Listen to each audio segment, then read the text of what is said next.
The Wisconsin women's hockey team is an absolute wagon. Are they going to win the title this year? Let's talk about it next. Locked On Badgers. Let's go.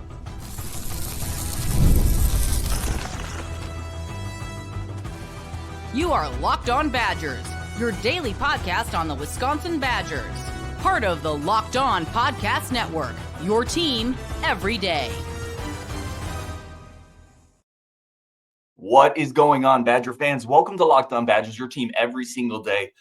Really appreciate you being here. As always, thank you for being an everydayer. Thank you for listening on YouTube, for watching on YouTube, or listening on the podcast, whatever it is. Thank you either way. I'm your host, Ryan Harings, part of the Locked On Podcast Network. Today, we are talking about the women's hockey team and just the incredible year they've had. Can they finish it with the title? What are the key players we're looking for? Plus, a little bit on the men's hockey program as well. We are welcoming in a new guest. Really excited for this one. Alex Seemann. Over on the Discord, Alex has been dropping all sorts of incredible knowledge, hockey knowledge that people have been loving. They've been eating it up. So I was like, please come on the show. Let's talk hockey. Big weekend coming up. Let's start with the women's team. What is next for this women's team, Alex? So they start the first round of the NCAA tournament. They get to host this year because they're the number one seed. They will either play Clarkson or Boston University. Boston University and Clarkson, they both played before. It's been a while, though, but Clarkson is the most recent one. They actually played them, I think, a couple years ago in the regional final. They won. And then Boston University, they played them. That was, like, way, way ago, 2019, I believe. So that's kind of where they're at. Yeah. What are you looking for? First of all, with either of those teams, Boston, Clarkson, can either of those teams upset Wisconsin if Wisconsin plays a good game? I will say it would be hard. They all have their different players. For Clarkson, their main player is Haley Wynn, who's a defender. She's a senior. She was in the top 10 for the Petty Kazmaier. She had 14 goals, 31 assists this weekend. And then their goalie, Holly Gruber, she had a save percentage of .93 and goals against 139. So they have a pretty tough goaltender in there as well, which would be hard against our top line of O'Brien and Edwards and Sims. And then BU, they also had a big player who is Sydney Healy. She's a forward. She had 15 goals, 8 assists. And then their goaltender, Callie Shannon, had a .924 save percentage and 1.80 goals against. So they'll definitely give them a run, but I think just based on how dominant they've been, they've really had a lot of ups and downs. So I think I want to say they'll be fine. They'll just go through the routine like normal, kind of play it like any other game, not try to hype it up too much, just go one at a time. Well, in Wisconsin this year, for people who maybe haven't been following the entire year, is 35-1-2. They've been an absolute powerhouse. Who are a couple of those players that you're looking for this weekend? The big ones, especially the big one for me, is their captain, Casey O'Brien. She's a fifth year. She chose to have all 5 her years here. She has so far 25 goals and 58 assists, which is 83 points, which leads the nation in points. And then along with that, on her line is Laila Edwards. She's one of the alternates. She's a junior. She had 30 goals and 35 assists so far, which is 65, which is right behind Casey. And then Kirsten Sims, a junior again. She had 22 goals so far and 43 assists, 65 points. So her and Edwards are tied for second. And then the big one for defense is Caroline Harvey, or KK. She has 16 goals and 42 assists, which is 58. So she's ranked around 5th/6th nationally just because of that tie between Edwards and Sims. And then their goaltender, Ava McNaughton. She's only a sophomore. And she leads the nation in save percentage with .947 and 1.9 goals against. She has been a huge rock for them in that net, especially if, like, for some reason the play breaks down. She's usually going to stop the puck. But those are the big ones that I've seen. For Casey, she is a big thing that happened, I think, a couple weeks ago. She broke the school record for career points, which she passed Hillary Knight. And then KK Harvey, she also just recently broke another school record for records for career points recorded by a defender. So those are their big people, but obviously every single line for them has contributed. First, second, third, fourth. The fourth line has allowed the freshmen, but they've all contributed equally the same. And with this team, pretty much anyone can kind of go off. Like this past weekend when they were playing Minnesota in the final face-off, Sarah Wozniewicz scored the game-winning goal. So that's someone that not everyone knows about. It's not talked about a lot, but those types of players can sneak in and kind of give them help. Let me ask you this, and we mentioned this briefly, but being the 1 seed, they get to host this first game. It's going to be LeBron. What is that environment going to be like for a game of this in the tournament? Because I don't think a lot of people maybe that watch the show have been in that environment for a big game. What is it like in there? It's a lot smaller than the Cole, so they don't hold as much. It's about 2,000 or so. So they really pack it in there. It gets really loud again since it's smaller, but they have before games they always have a huge line out the door. So people are always they rush into their seats, try to get the best angle they can, but they can get pretty loud in there, especially when they score. And we Yeah. before the show, we were actually looking at SeatGeek. There's like nothing available. There's like a few No. high price tickets available, so you know this is a hot ticket. So what happens? Let's say they win this weekend. I think most people think would be an upset if they didn't. What's kind of the next step? People are very used to the basketball tournament, how March Madness works. There's 64 teams, well more now, but there's less teams in hockey. What's the next step if Wisconsin moves past this weekend? So there's 11 teams in this in the tournament.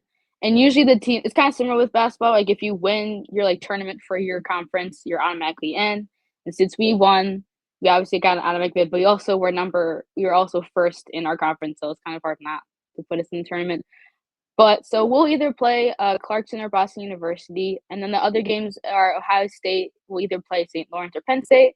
Cornell will either play Duluth or Sacred Heart, and then Minnesota will play Colgate. So those are the teams that are like in this bracket. I believe we are. I don't know what I'd have to look further into, but the crash course we'll probably have will be against Minnesota, probably in Colgate, because that's kind of since they're the 4 and 5 seed, they're like not they don't have other teams in their bracket, so they don't have to wait. But after this, I believe for second round, they will go straight to Minneapolis and Raider Arena. Final question here. This team has been so incredible all year. They've been in powerhouse. If they don't win a title this year, is it a failure? Would they look back at this year with everything they've done and how incredible they've been and say, but we didn't win a title? That could be I think everyone can have, like, a very different opinion about that. For them, I don't think they'll think it is a failure. They've been so dominant, I don't know, these past at least almost decade now, that it's kind of expected of them to do super well and, like, get into the NCAA tournament. For them, they wouldn't allow themselves to get upset or anything without putting out their full, like, everything into it. So if they did, it wouldn't be because they didn't play well or because something was going on. Just because it'd be a great game. So I don't think they would let that happen because last year they were in it. They were in the national championship against Ohio State. It was a wire-to-wire game. It was 0-0 all the way to the third period, and I think Ohio State scored with like maybe 3 minutes left, so that put a lot of pressure on them, and then they ultimately lost that game. But the year before that, they played Ohio State again, and they won 1-0. So when it gets down to all these like more intense games, the scoring is a lot less. So you have to take your opportunities really well, especially with the power play, because penalties usually don't happen as often. So when they do, you really have to convert on those. Also, the 5-on-5 play, you just gotta be able to move the puck around, move your defense, move the offense, see what's open, and take the shots that are there. Great stuff. And we'll definitely keep covering this team as they progress, hopefully all the way this year. Get that title that they had 2 years ago and almost had last year. Program's a dynasty. Let's talk about the men's team and some reasons to be excited for next year. But first, we have to tell you about our friends over at Intuit TurboTax. This is a message from our sponsor over at Intuit TurboTax. Taxes was waiting. It was wondering. It was worrying if I was going to get any money back, and then waiting and wondering and worrying some more. Now, taxes is different. It's matching with a TurboTax expert that can help you do your taxes as soon as today. An expert who gives your taxes the undivided attention as they work on your return while you get real-time updates on progress. An expert who will help you find every deduction possible, file every form, every investment, everything with 100% accuracy. Also, you can get the most money back guaranteed. No waiting, no wondering, no worries. Now this is taxes. Get an expert now on TurboTax.com. Only available with TurboTax Live full service. Real-time updates only in iOS mobile app. See guarantee details at TurboTax.com/guarantees. Today's episode also brought to you by our incredible friends over at Factor.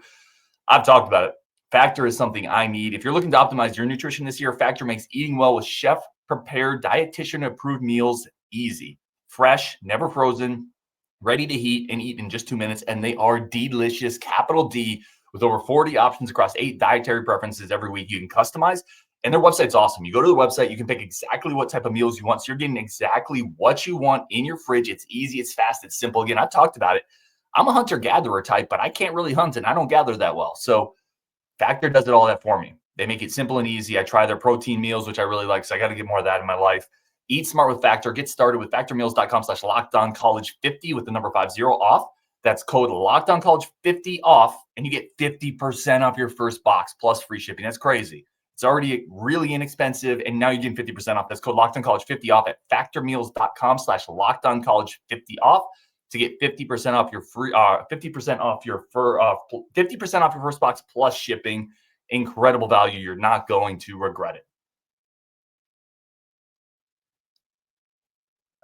Let's shift over to the men's side. So some quick thoughts on how the men's season ended and your perspective on the team this year.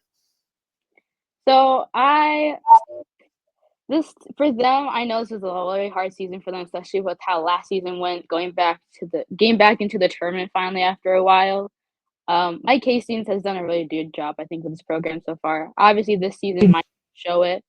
But when you look at how he's had to handle things, overall, it's been pretty good, and it's only his second season. So I expect high things from him. I think he's gonna get this team back to where it used to be. Yeah, their season they started the season 2-8, not great. And then they eventually kind of picked it up. They ended the first season on a 5-2-1 run, so that really helped them going into the second part of the season. But the second half really went up and down. They had a 6-game losing streak for a really long time until they had the Notre Dame series, and they finally won the first game. But a big thing for them has been their problem of goaltending, I think. Kyle McCollum last year, Mike Richter Award winner, really solid. He kind of came out as a big surprise for them last year because the year before that they had, I believe, Jared Moe in the goal, so he played more often. Kyle would go in a few times, but wasn't really sure what the goaltending was going to be look like last year until Kyle came in and said this was his net. He was going to take full control, and Hastings really hoping to find someone this year to really take those reins, whether it was Thomas Garfoni, William Grama, or Anton Castro.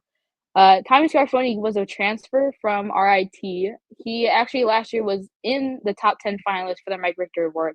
So he had the potential of becoming a really good goalie, but I think just the switch and everything, he just wasn't really being able to get used to everything quick enough.